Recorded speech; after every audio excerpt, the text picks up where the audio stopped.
Okay, hello all, and welcome to another STAG meetup. I know it's slightly later than the usual timing that we stick to, but then we have a speaker all the way from Bulgaria, Anton Angelo, who is here to discuss about the design patterns for high quality automated tests in Java. Okay, now in Java is something that we have explicitly put in. If you have any questions with C Sharp or any other language, then please feel free to ask him. But then the idea is we'll try to stick to Java to start with. He's well versed with other languages as well. And to talk something about Anton, he's CTO and co-founder of Automate the Planet Limited. He's the inventor of Bellatrix test automation framework. He is the author of Design Patterns for High Quality Automated Tests. Now, that's what got me interested in him to bring him here because it's the right forum where we can, we discuss all the geeky stuff, automation stuff, code and whatnot. And I definitely felt Anton will be a value addition for this group. So yeah, Anton, over to you. Please tell us a bit about yourself. How's weather in Bulgaria and how's testing world out there, and then what's that? How is that you're going to enlighten us? As I said, the weather here is quite warm. We are already preparing to go, to the beach and everything. Actually, we accepted already the first tourists. So, but as you said, here we are still working from home, at least in my company. So, and probably we will continue doing that. Anything besides that, I'm, you already said a few words about me, but, I'm always participating in many different areas and projects around the globe. And right now, actually, I don't know whether you heard of the conference QA Global Submit, but I did a talk I think it was a month ago, and did actually a workshop regarding this stuff. I can send you later the code because it's open source. And something interesting there, actually, there will be a new second edition about this conference. I think it will be no good, so you can check the program. It will be really awesome because last time they invited speakers from Google, NASA, Booking, and many other big companies, right?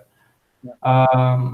And actually, the organizers invited me to train the speakers how to do a great talk and a great workshop, etc., which will be exciting new stuff for me to prepare such a training. So I'm working right now on the materials for that and reading a few books about it. That sounds exciting. Yeah. So many new stuff. Also, since I have two books about design patterns, one in C# and the new one in Java, actually I'm working on updates for the C# version for a second edition. So yeah, as I said, many new projects. So yeah, if you want, I can share my screen and I guess we can start. By the way, as we discussed, feel free, I usually, in this type of meetups and presentations, I usually prefer to, not stick to boring presentation with slides, but actually, probably I will most of the time show you code and other stuff. So I prefer, always I have, when I talk about design patterns, I always show different stuff from the code of the book, not always stick to some, 2 or 3 examples from it. So feel free to ask me any work-related stuff and problems that you have, even if it's not something quite related to the stuff that I'm talking about.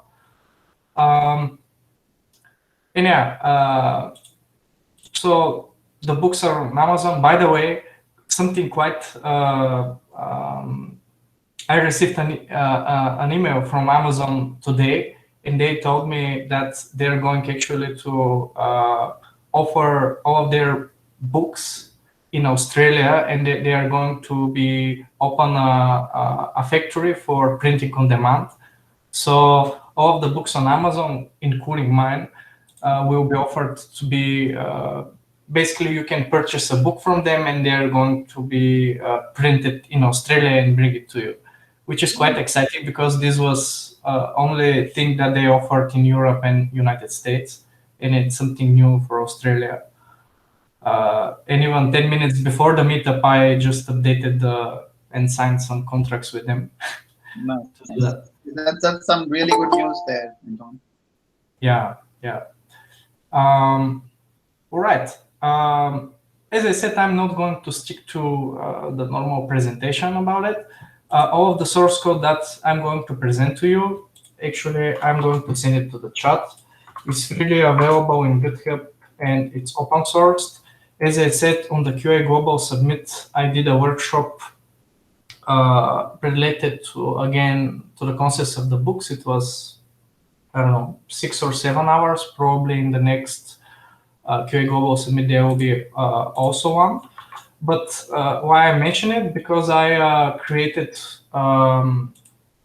like a version of, I created some exercises basically based on the ideas of the book so that you can practice some of the stuff. Again, if you just want to, there is a text files with the exercises and everything described here in this open source GitHub repo, so you can check it. Now, I will begin with, directly showing you an example in Selenium. I usually, as there was one really nice review on Amazon, one guy mentioned that I used Selenium in the book, but actually you can apply the same design patterns no matter the underneath library, whether it's Selenium or Cypress or Playwright or Xamarin Test or whatever. I mean, I just use it because most of the people around the world know it, but you can use it with any custom framework that you want. So for the demos that I'm going to show, I'm going to use Selenium WebDriver. Also, I use here IntelliJ Community Edition, which is free. And through the book, I usually, and in the examples, I use the latest version of Java always, so that I can use the latest new features in the language, but you're free to convert them back to some old version. It's completely fine. I will start with showing you how a normal junior will write a test directly if he's not familiar with any design patterns or any structure, again, using Selenium. Here, I use TestNG, which is one of the unit testing frameworks in Java, but again, it's completely the same if you use, for example, JUnit. Also, here, I used Maven for adding dependencies to my Java project. As you can see, I added a few dependencies about the drivers, but to be honest, I usually, as you will see in the tests, I use a dependency called WebDriver Manager, which is responsible for, here, this one. It's responsible for downloading the drivers. So just quickly to show you what this is one test class. We have a private instance to the driver. We download, as I said here, the driver through WebDriver Manager, and then we start the Chrome. As you can see, we use before method, which means that basically we're going to start the browser for each test, and after each test, we're going to close it. But of course, you can reuse it if you want, if you change these attributes. And then inside the test, we're just navigating to a page. In a minute, I will show you what this is. But as you can see, it's quite large test. Also, as you probably know, we use the find element method to find elements on the page. We use these by selectors, no matter whether it's CSS, ID, XPath, whatever, to locate the elements, and then we perform some actions. Another thing on the first side that you can see is that we use hard-coded pauses, and usually many people use them to handle asynchronous web pages like Angular, React, or asynchronous JavaScript. My demo website that we have built here, which I use when I do presentations, this is the website, Demos Beatrix Solution. It's actually a fake shopping cart, but it's using, as you can see, asynchronous requests. It's actually a real shopping cart, so you can buy stuff. So here in the test, we're buying rockets. So you can buy a rocket. Then you go to the cart. You can increase the quantity. As you can see, everything is happening asynchronously with these spinners, right? It's not reloading the whole page, but only parts of it. Also, you can apply a discount coupon. Again, the prices are updated, and here you can see it. And then you can proceed to checkout, where we fill all of this information here. This is why the test is so long. And finally, we choose a payment method after we verify all of the prices, and we place the order. This is just a simple test. As you can imagine, there, like 10 years ago, while I was a QA architect in one of my first companies, then one of my first real projects was to automate real shopping carts like this. And there are many different variations of the test with the data here to verify the different prices, right? So usually we want to reuse all of this workflow, but change the data that we're going to verify, right? Maybe later I will explain one design pattern that can help us to reuse the workflow. But right now, this is why this is so long. But as you can see, the problem here with this type of approach is first, I think, are the hard-coded pauses, because they are making our tests much longer. At least in this test, I think there were probably 40 seconds of hard-coded pauses. You can multiply that by, for example, one of the projects that my company right now is working, they have almost 10,000 tests. You can multiply 40 seconds by 10,000, and the number in minutes and hours, it's significant, right? This is why there are approaches how we can remove these hard-coded pauses, and also we want to make our test more readable also. The first and simplest approach that comes from WebDriver is that you can use the so-called implicit wait, but I don't suggest you to use it. In the book, I added a note where Simon, I think he mentioned that during a conference in India where I was a speaker too, and he mentioned that this was really huge mistake in designing WebDriver, where they put this implicit wait, which is like a global timeout, and the so-called explicit wait, which is basically a wait when you need it, right? Because this is a global timeout, which if you increase it to 40 seconds, especially this is visible if you use not WebDriver, but recently while I was working on the next update of our framework, Beatrix, we have a desktop version, which is using WinAppDriver. In WinAppDriver, which is basically you can automate desktop apps. WPA, for example, this calculator here, which is universal app, you can automate this type of apps. In WinAppDriver, which is maintained by Microsoft, they use a lot of this implicit wait. But if you increase it, the tests are getting much, much slower. This is why I totally, deleted it from my code, right? And everywhere I'm using the so-called explicit wait. This is the explicit wait. Probably all of you have used it if you write Selenium tests. It comes from this WebDriver wait class, where you have this until method, where you can provide a function, which is basically a delegate, which is a pointer to a method. Basically, all of this stuff are coming directly from the library.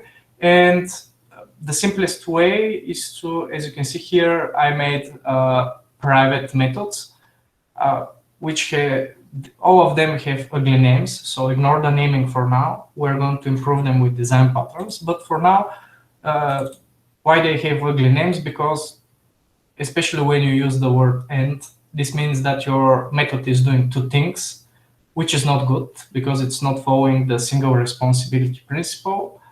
And it's referred to in some books like a code smell, which means probably some code that needs to be refactored. But anyway, for now, it will do the job. Basically here, every time I'm creating this WebDriver wait, and then I'm saying, please wait until my element is there, located by this native WebDriver locator, and then return the element. And this is the place where, as you can see, I refactored a little bit the test. Instead of using directly driver find element, I'm using these new methods, wait and find element. And partially, I removed some of the thread slips. However, since my website is using AJAX requests, I couldn't remove all of them. There are a few left, but I decreased them always almost half, right? Instead of 40 seconds now, they're up to 20 seconds hard-coded pauses. But still, it's much better, right? Also, I included another method because with this WebDriver wait, you can wait for all kinds of conditions. For example, here we are waiting for all of the elements to be located and visible, but here we're waiting for the element to be clickable. What does it mean, the element to be clickable? This means, for example, sometimes, for example, a page like this one here, this button can be disabled, or like here, right? You cannot click here. If you try to click it, the button is there, it's visible. But if you try to click it, WebDriver will throw an exception. This is why this, especially if there are some validations, it's really nice to use this WebDriver wait because it's going to wait for all of the spinners until the button is interactable. Otherwise, WebDriver will just throw an exception, an interactable exception, or it will say that you cannot click. So we improved a little bit the test, but they're still long. They still have a lot of hard-coded pauses. Maybe another pattern that I can really like to show is the so-called decorator. What is the decorator? The decorator, let me go to my presentation. Again, I'm not going to explain much here in the diagram, but I'm going to show you directly. This is a pattern where it enables the first thing that we use it is to add new behavior to existing code without modifying the original code. Why we need this? Because many times, especially if you have, as I said, an enterprise project with 10,000 tests, if you directly imagine, usually there is not only one team that it's using the framework. There are many teams. In our case, many companies with many teams.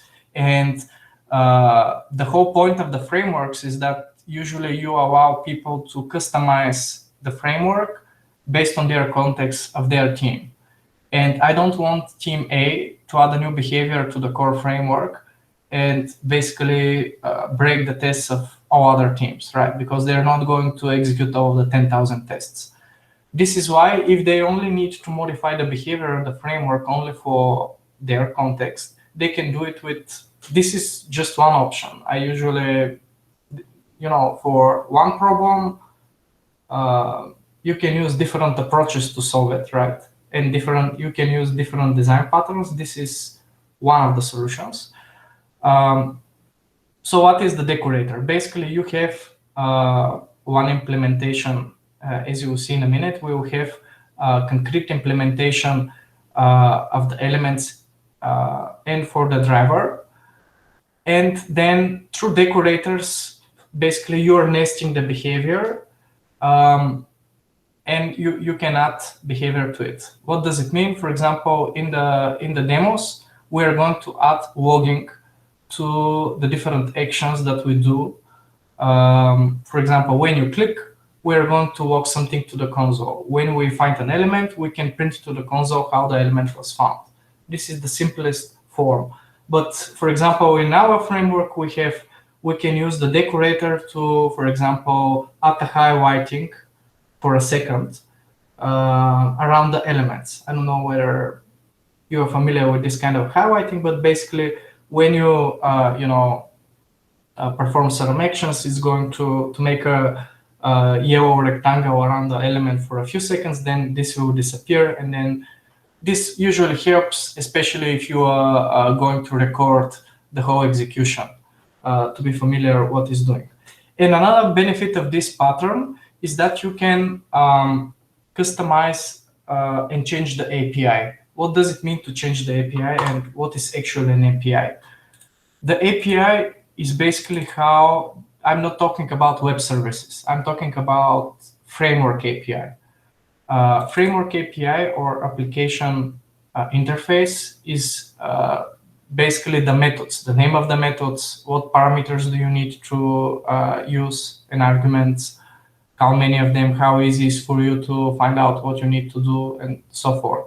I believe that since WebDriver is a low-level library, it's not actually a test library, it is just a library for controlling browsers. No matter that we use it for primarily for testing, right? This is why it includes a lot of methods that are really hard to read. For example, here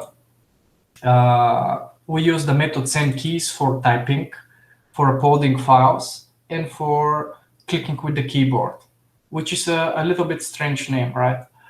And this is why here in the main Java, I will show you how I change the API, or basically the interface of driver. First, the first thing of the pattern is to create an abstract class that defines the API. Again, I have one such abstract class or interface for the driver and for the element. For the driver, as you can see, I changed the API. I added a new method called start that accepts our enumeration, which is just the type of the browser that we want to start. In a minute, I will explain, but basically this is called, it's implementing another design pattern. It's called factory method. This factory method, it's used to initialize the browser, initialize all of the proper timeouts, etc. And as you can see, I have only 5 methods for now. I have the find element, again, using the native locator and find elements. But if you're familiar with WebDriver, you will notice that I'm not returning web element. And this is why, this is because this is not the native WebDriver element, but this is the second interface that I created. This is basically the abstract class for my decorators. This is my class. And this will be the abstract class, the element that my new components are going to share. As you can see, there is a new improvement here. First, I added a new method to the element. Usually the WebDriver elements don't know how they were located, which is sometimes a problem if you want to execute a fluent wait also. This is why I added this behavior to my elements. They now will basically hold a reference to how they were located. And also I changed a little bit how you are going to interact with this element. For example, we don't anymore have the send keys, but right now I changed the name of the method to type text, right? And if we return to the diagram, basically the thing that I did right now is that I created these 2 component abstract classes. One is called the driver and the second is the element. And now we need to create the concrete implementation of this abstract class. We will have web core driver and web core element. basically you can think of this as a wrapper to the normal WebDriver and the normal web element. But later we're going to add behavior to it. And now we have this web core driver, which extends our abstract class. And as you can see, we're using here, the native WebDriver, and these two are coming directly from the Selenium library, right? And the place where, by the way, this is called composition. The composition in software programming means that instead of getting these variables from my base class, from my parent class, I'm using them as private variables. This allows us to have, it's like a Lego. Sometimes if I don't need something, I'm not going to place it here directly in the parent. And the place where I initialize this two is actually happening in the start method, which I mentioned. It's implementing another pattern. It's called a factory method. I think you get it from the name. Basically, it's called a factory because it's producing something. In unit testing and integration testing, in chapter then, when I'm talking about test data, we use factories to create test data or data for verification. But here, we use it to initialize the driver. As you can see, this is just one huge switch. And based on the enum value here, I'm calling the correct method of the WebDriver manager to download the correct version of the driver based on the installed version of the browser on my machine. And then I'm just initializing the driver. Again, this is just a simplified version. Usually in production code, if I show you the Beatrix framework, this is much bigger because here we initialize proxies, here we initialize extensions for the browsers and many other stuff. But, just again, for simplicity,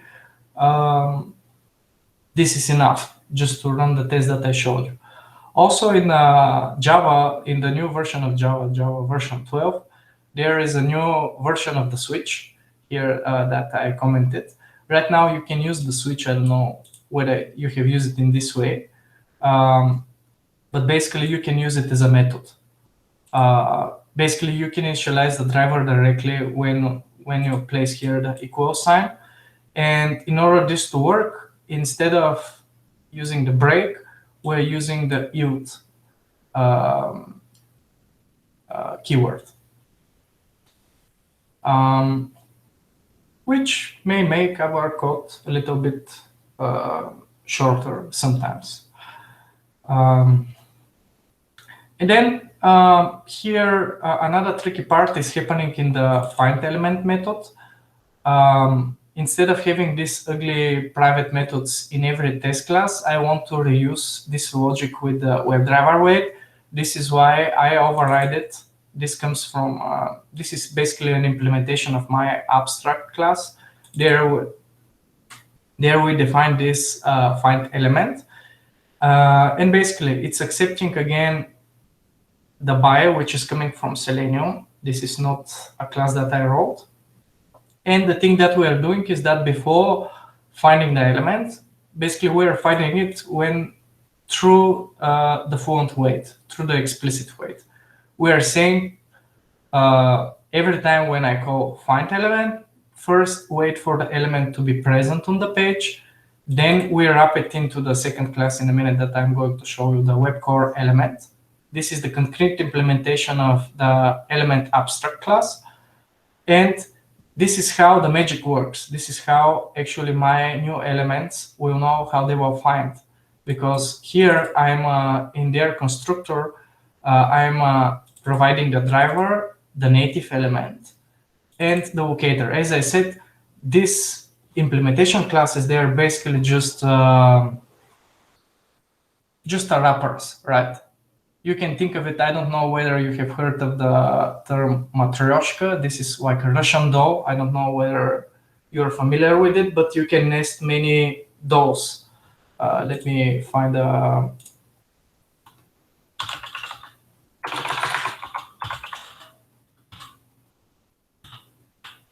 Probably you saw pictures of it. You see this? Basically, they are nested one inside another. This is, in a nutshell, the decorator, right? Because the little one, this is our core driver that we already implemented. And then through the decorators in a minute that you're going to see, each decorator is just another doll that we're wrapping the existing one. Actually, the little one, maybe you can think that this is just the native driver, right? And we're just changing the behavior and the methods to fit our needs. And if we look into the web core element, it's similar to the web core driver. Again, this is the implementation of the element abstract class where we added this get by and the type text. And the thing that I did, again, we're using composition. We're basically providing the wrapping element and the driver and the bilocator through the constructor, which we're going to call in the find element of the web core driver. And we're just returning them, right?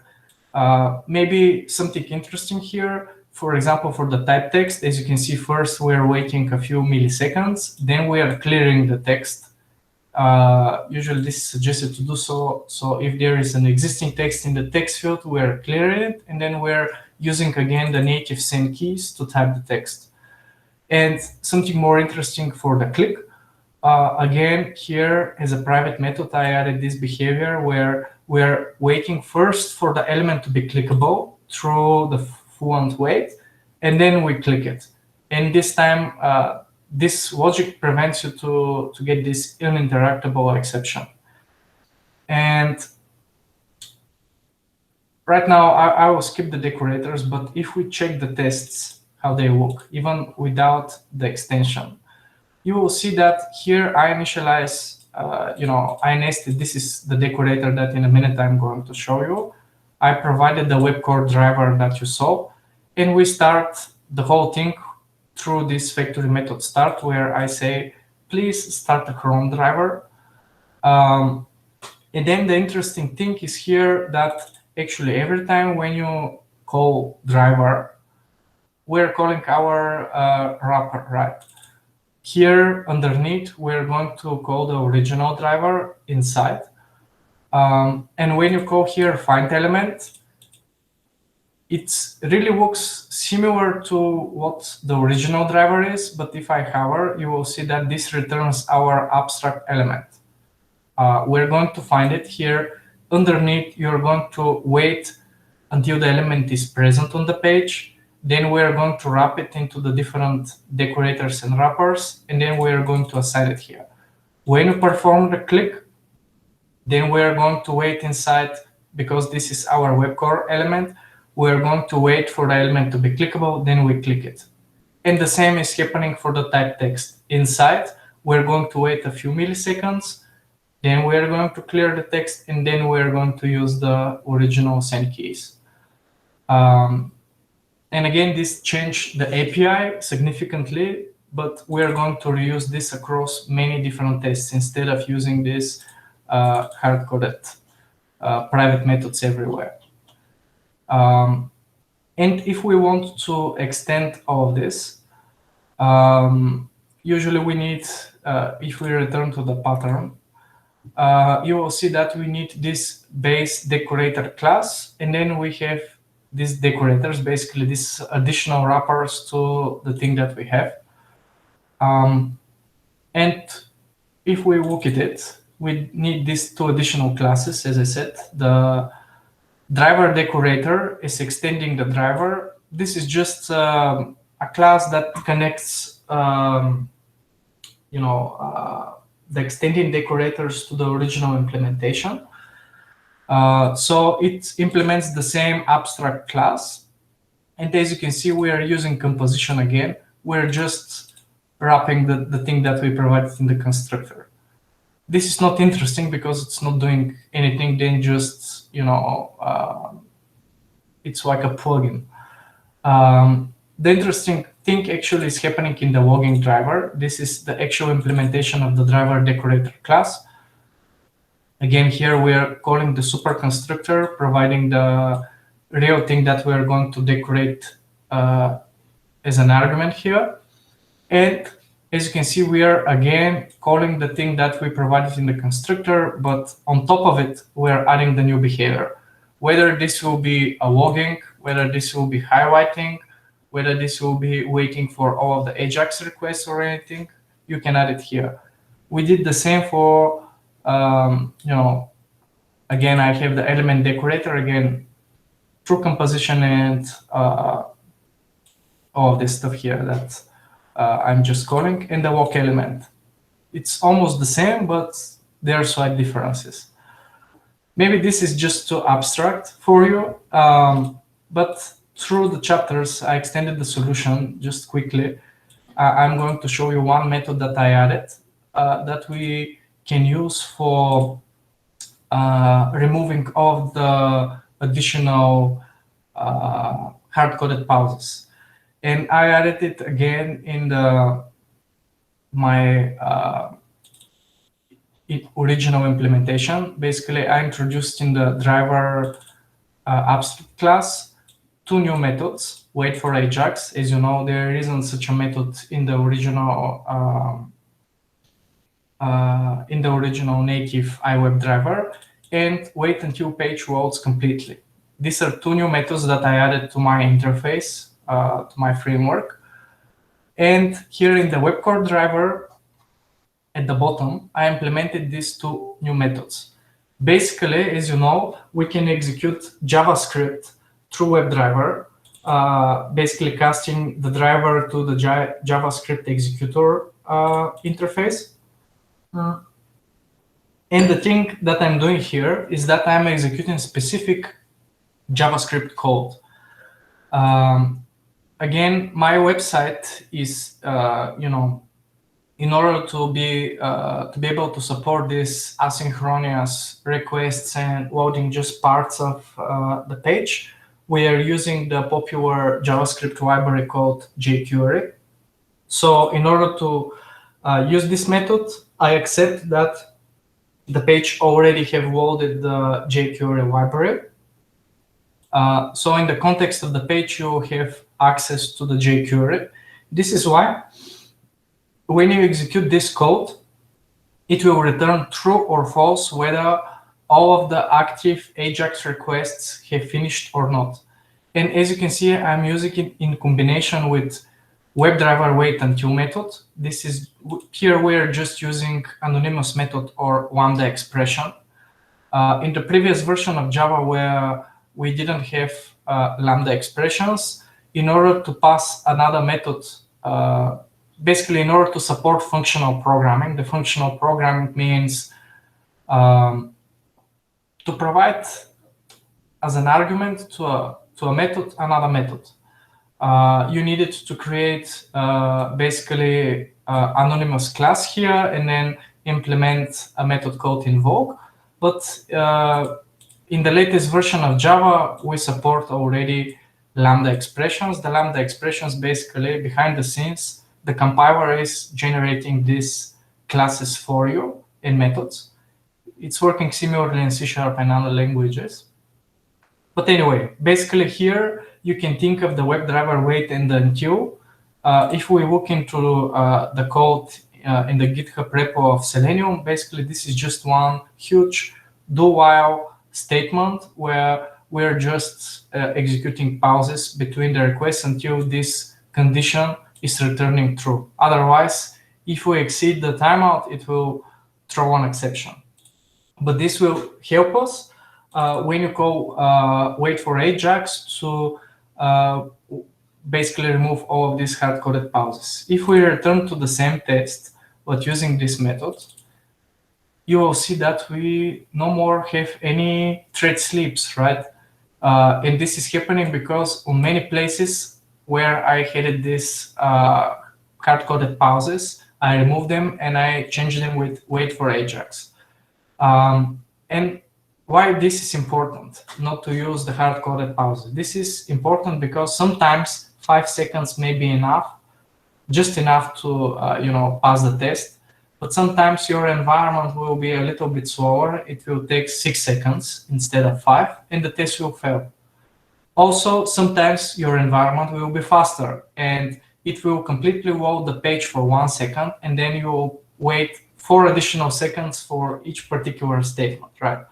But this wait for Ajax and fluent waits, etc., they will wait just the exact time, right? Because basically they're just really quickly checking whether everything, whether the element is there, or whether there are more Ajax requests or not. And as I promised, I think we won't have time to. I usually prefer to, show patterns for readability like page objects, because many people, because this is one of the most proven and well-received pattern in the test automation world. Now with more new tools, they are trying to explain people that this is no more needed or whatever. I think this is one of the most the best patterns that can make our code really maintainable and readable. This is why through the book I showed 10 different implementations of it. But I am sure that you're aware at least to know how to do 1 or 2 versions of it. The thing that I want to show you now is related to, I think, test maintainability. Let me see whether the code was here. As I said, the problem with this approach here, even if we create pages, because I'm going to show you here, I have, as you can see, 11 versions of the page object pattern with different variations of it. Probably maybe the most straightforward version. As you can see, I grouped the elements, the actions, and the assertions into a single class called main page. I'm not going to, maybe later if we have time, I'm going to explain what these sections are. But basically, the sections are, we use again compositions through getters, and we group different elements on the page. Like here, we have 1 section, 2nd section, 3rd section, maybe the footer, maybe the breadcrumb. These are elements and parts of the page that show on many other pages.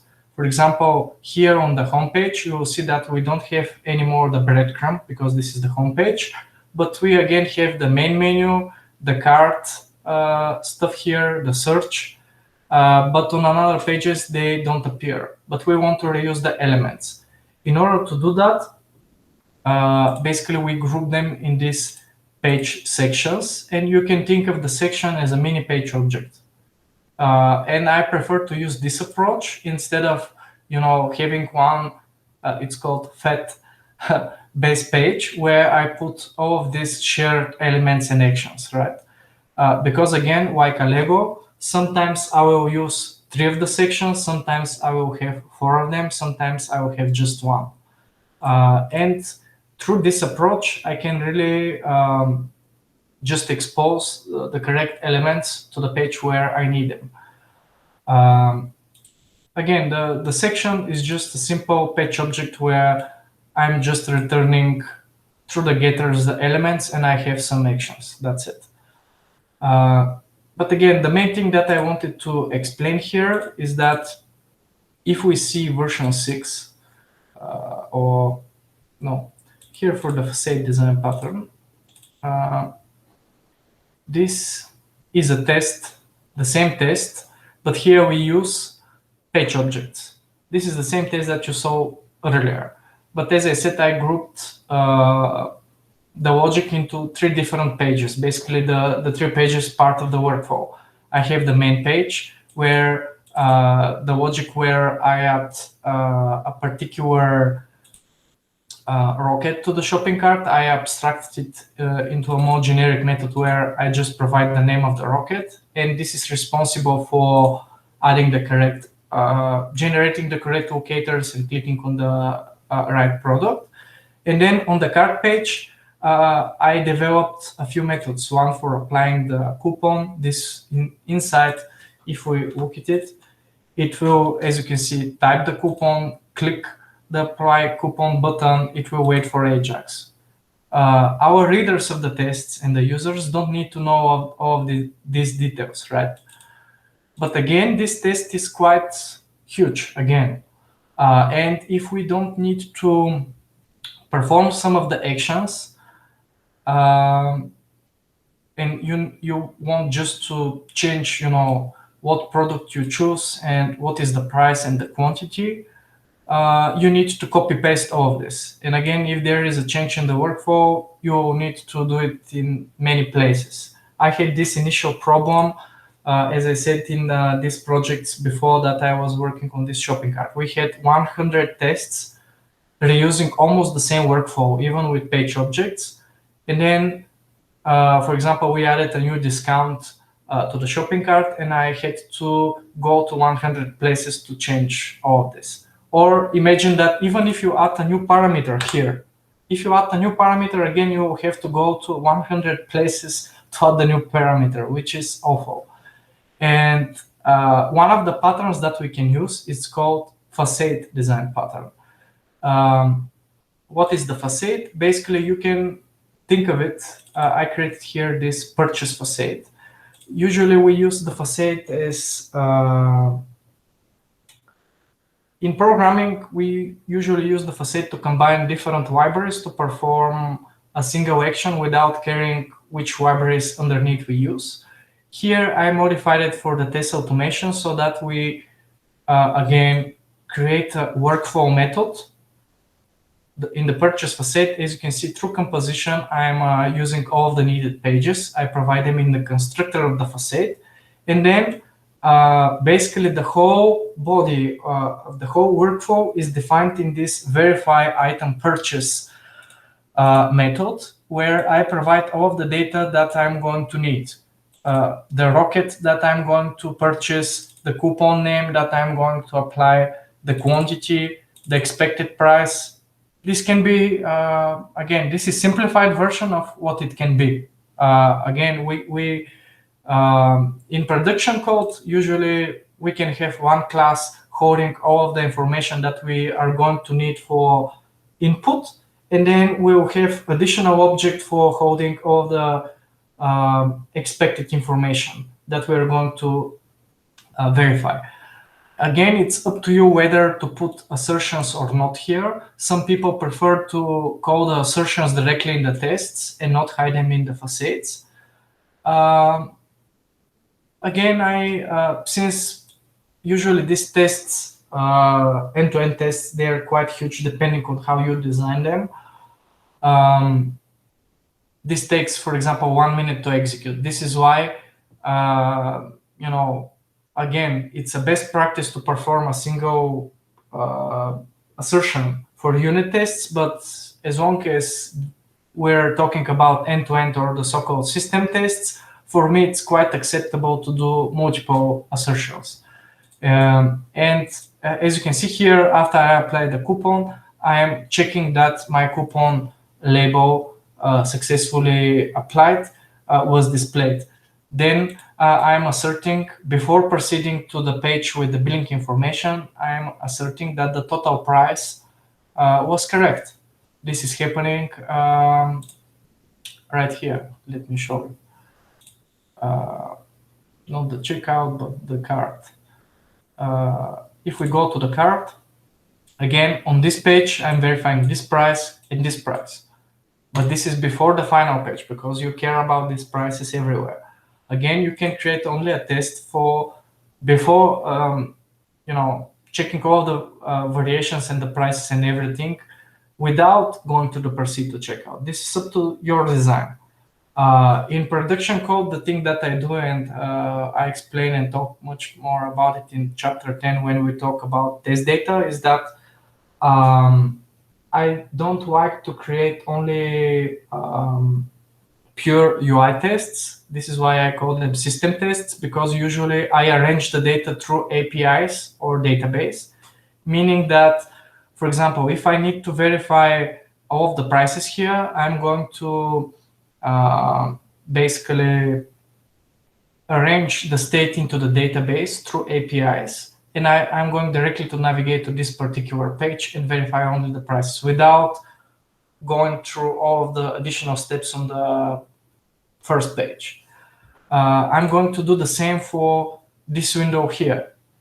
If I need to verify all of the information here, I'm not going to, in every test, going to go through all of the additional screens, but I'm going to arrange the data directly for this step.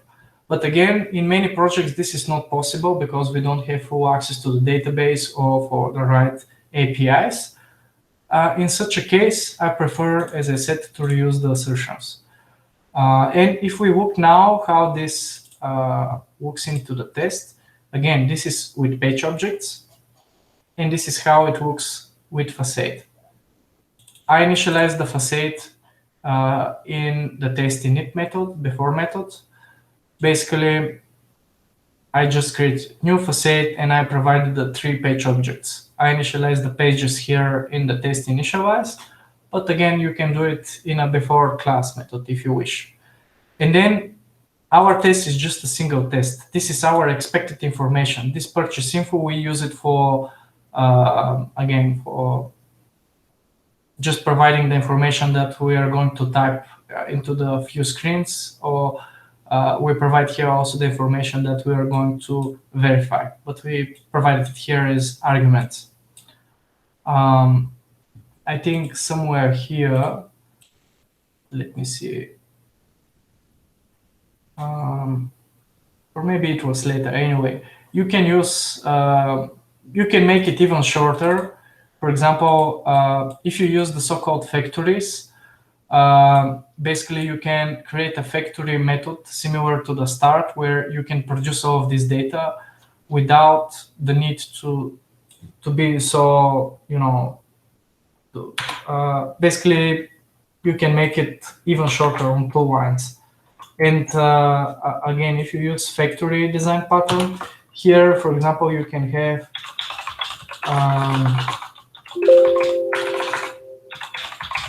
purchase info factory dot create default. This is another popular solution to make it shorter, right? Or you can use, for example, default constructor.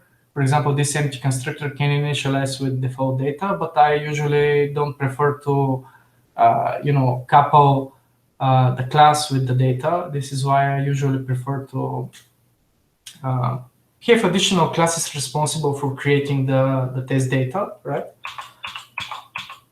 Another popular solution is if you use test configurations.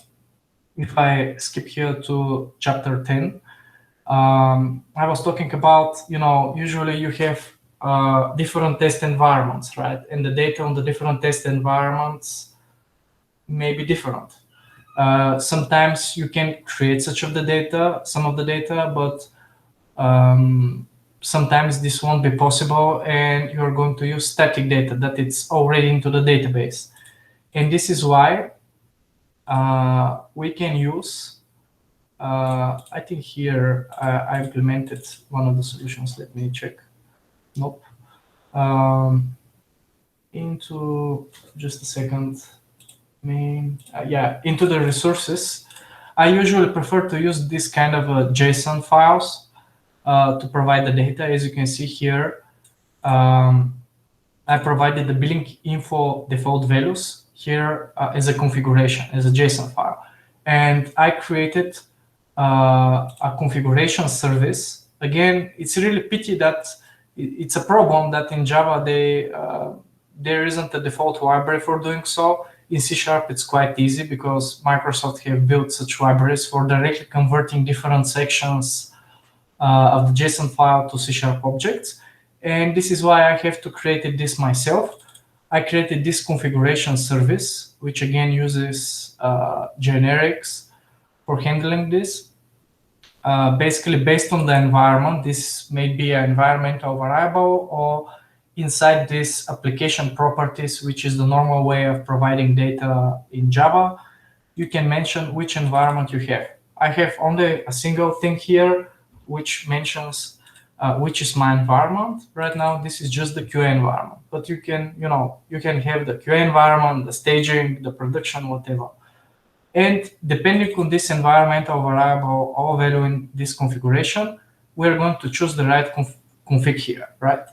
We're going to copy both of them into the bin folder.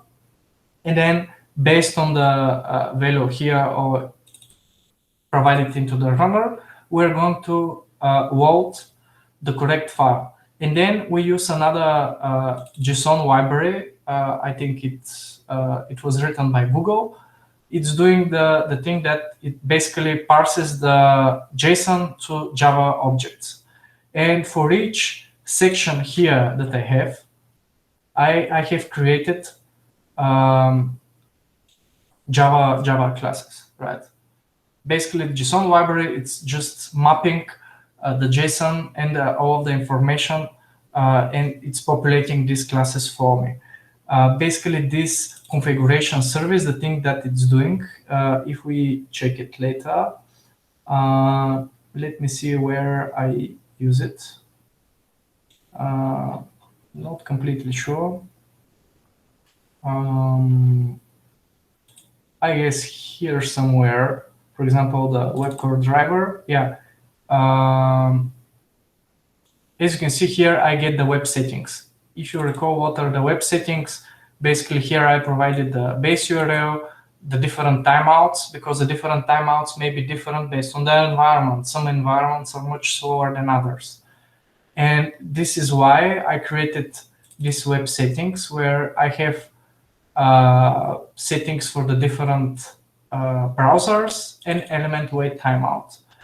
And here in the web core driver, which was, if you recall, the main wrapper of the driver, I get this. I use here the static configuration service.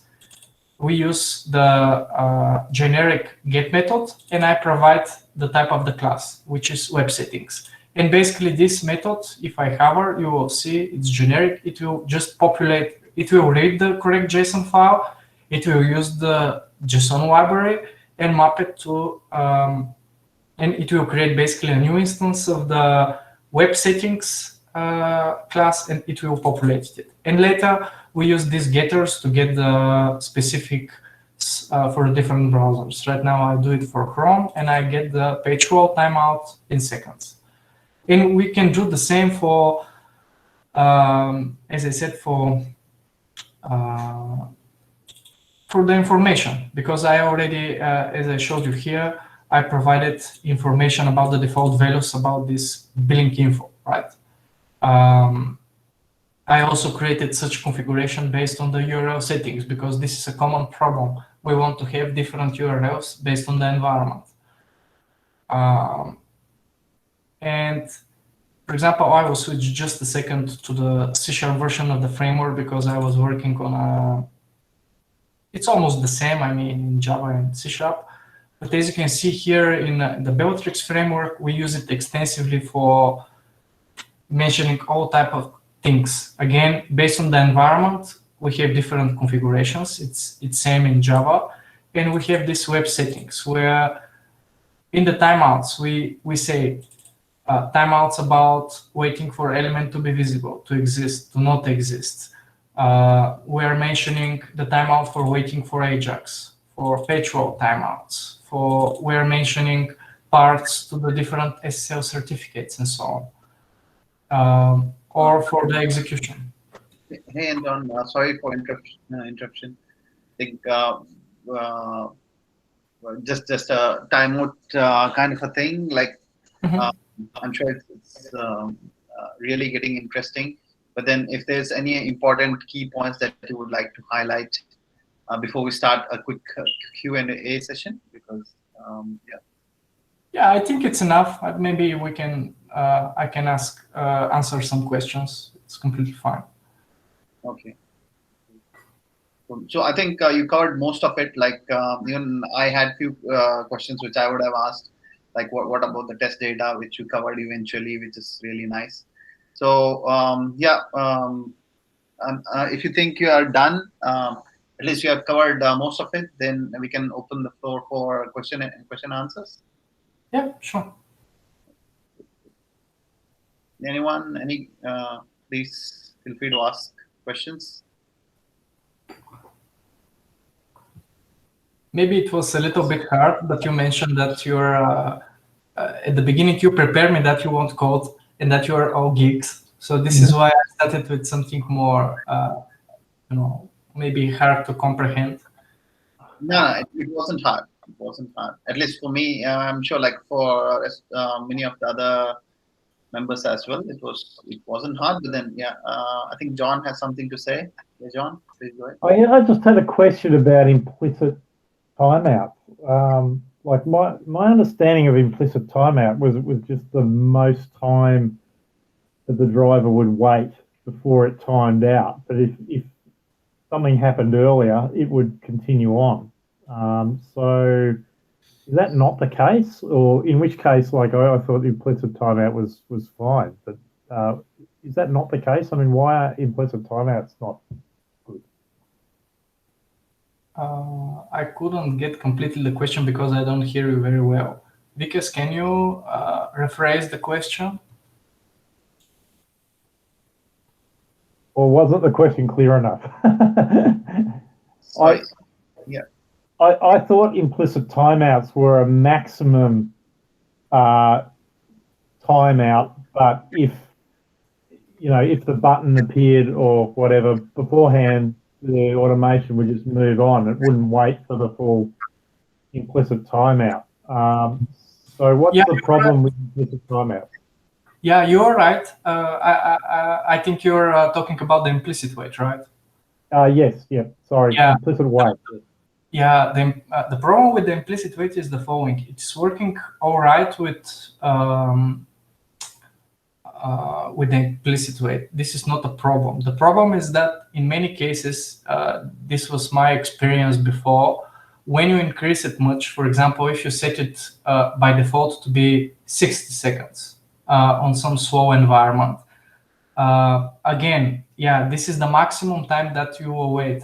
But imagine again, if you have 10,000 tests and 100 of them fail, this means that even if you increase it by 30 seconds, this means that for these 100 tests that are going to fail, you're going to wait 100 by 30 seconds, which is a lot of time.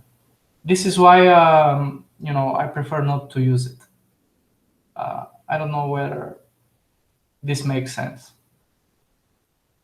This is just for the case of the failing tests that are going to wait much more time.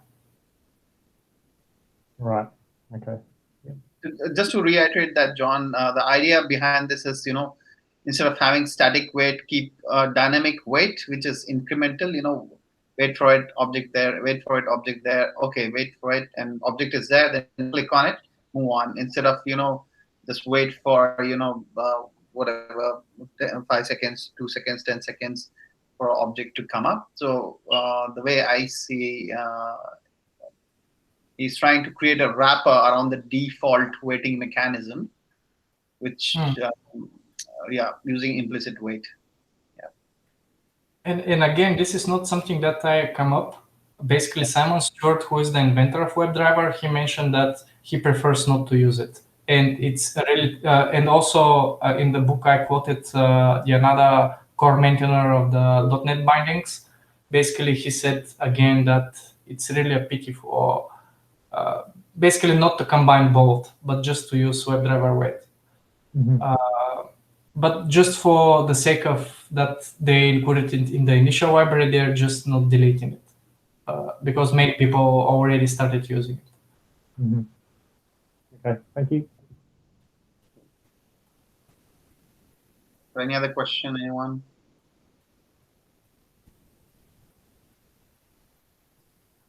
I know it's getting late. Winter started. I'm not sure how many of you are sleeping or sleepy. I don't know. It's really getting cold here. Sorry, I'm down for that. Is it really cold? It is cold. Yeah, it's winter here. Oh, this is so strange. I mean, it's strange when I watch TV and when here is winter and there is much snow, you're celebrating New Year on the beach, which is quite strange. And now it's vice versa. Well, yeah. Anyone, any other question, guys? Ready? And there's something that I had made a list of. Then again, we don't know how much time we have. Something that I was asking about exception handling and logging mechanism. Like I see you have done it quite a good structural pattern all through and through. But then how exactly do you plan to handle exceptions on a runtime? Like not something that is, where there's going to be exception, but something that will be, totally unexpected, but then you handle it intelligently. Okay, I'll open another solution. I will open our framework in Java, which will be released probably in a month. Because this can be a separate talk, but I will try to shortly answer you. Again, this is something that can be integrated into the reporting mechanism, and depending on, I'm going to send you 2 articles.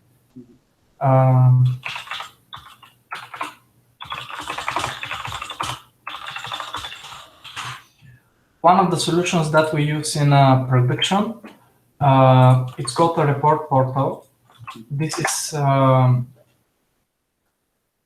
really nice open source reporting dashboarding that is basically built.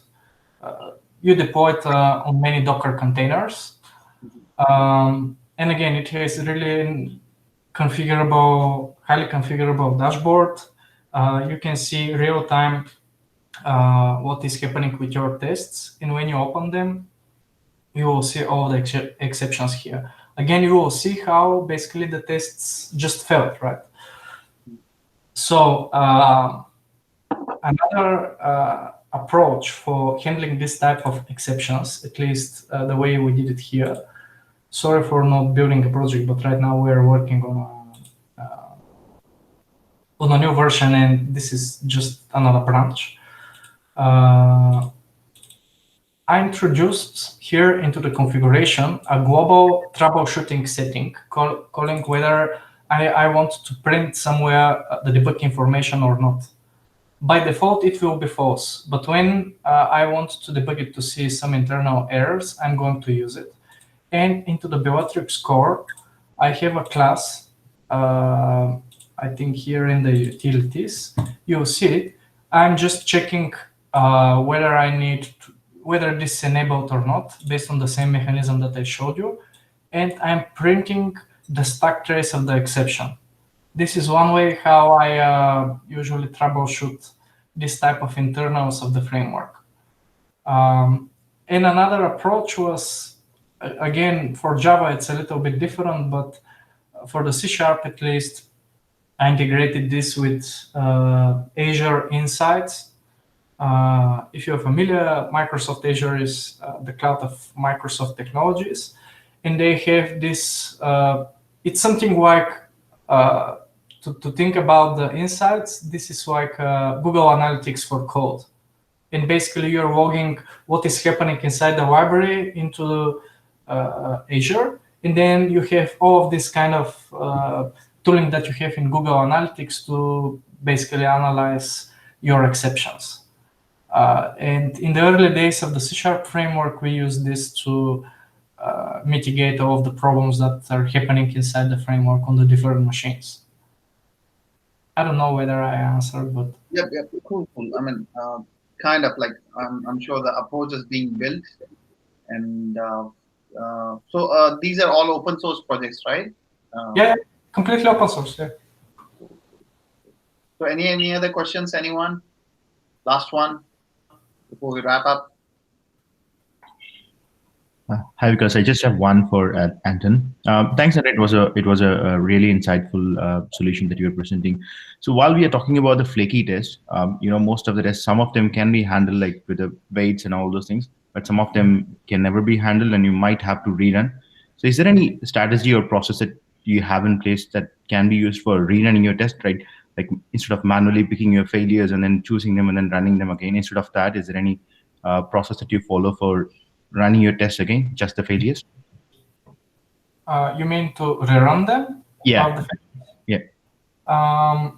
Before, for the first time we did it maybe 3 or 4 years ago when I started the company. I created another open source project. It's a distributed test runner. For the first time, I presented it in India on the Selenium Conf, I think 3 years ago.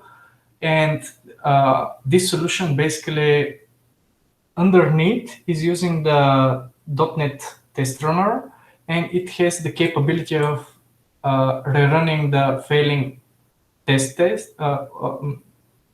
retrying the failing tests, right?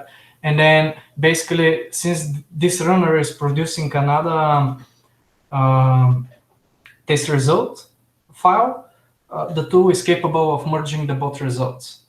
Right now, at least in Asia, for the .NET tests, the native test runner has these capabilities. To be honest, not sure that the Java runners have this capability. But anywhere in production, we used approach like this. For example, in the .NET world, in C#, one of the test frameworks has this retry attribute. It's called NUnit, and basically in NUnit, if I showed you here, this is NUnit. In NUnit, you can just place here the retry, and this will retry this will retry 2 times if this test fails. Some frameworks allow you to do so, some runners allow you to do so. It really depends on which tool you're going to use. But again, this is called test smell or code smell, which means that probably if you have to retry your test, maybe there's some problem with it and you have to analyze it. What I mean is that in this huge project that I mentioned, their system really wasn't built in a testable manner, meaning that when you have so much tests, if you have to run them on a single machine, they're going to execute for more than a day. This is why we need to be capable of running them in parallel. However, the system, just to imagine, has 2,000 settings, and we have to test the different combinations between the settings in the tests. However, as you can imagine, since these testing settings are global for all of the users, this means that when I run the test in parallel, one test on one thread can modify the settings of another. And this is why in the past we had problems with the parallel execution, because one test is changing the setting of another and it's failing. This is one reason for a flaky test. And no matter, the solution was to retry them, but this is not a good solution. The good solution here will be to analyze the different settings, and this is what we do. And we try to group them, so that they don't interfere between each other. And many times, the problem with this failing test is just because of the test data, the settings, and all of that. So I think the better analysis of the data and how we produce it, how we delete it, is the way to solve this problem, not to retry the test. Yep. Thanks, Anton. Thank you. Cool. Thanks, Anton. So unless anybody has any other question, already I know it's a winter night. People may be. Thank you, Anton. It was a really good session. I'm sure people who are new to automation, or even those who have been working in automation for quite some time, they had some good takeaways from this session and the framework of yours. I'm glad that it's out there. People can pick it up. Anton is there on LinkedIn. Anybody can reach out to him if you have any doubts. It was really good talk, very crisp, very technical. And thanks, Anton. Thank you so much. Thank you very much. all the way from Bulgaria, and that's a positive side of this current lockdown situation. I see people are more connecting across the geographies. Yeah. And thanks everyone for joining in. For taking we went slightly above our stipulated time, but then I hope you had a good time as well and some takeaways. Thank you. Cool. Okay, thanks for Tom. Thanks, Anton. Thank you all. Thank you. Take care. Bye-bye. Bye. Bye. Thanks everyone. Bye. Bye. Bye.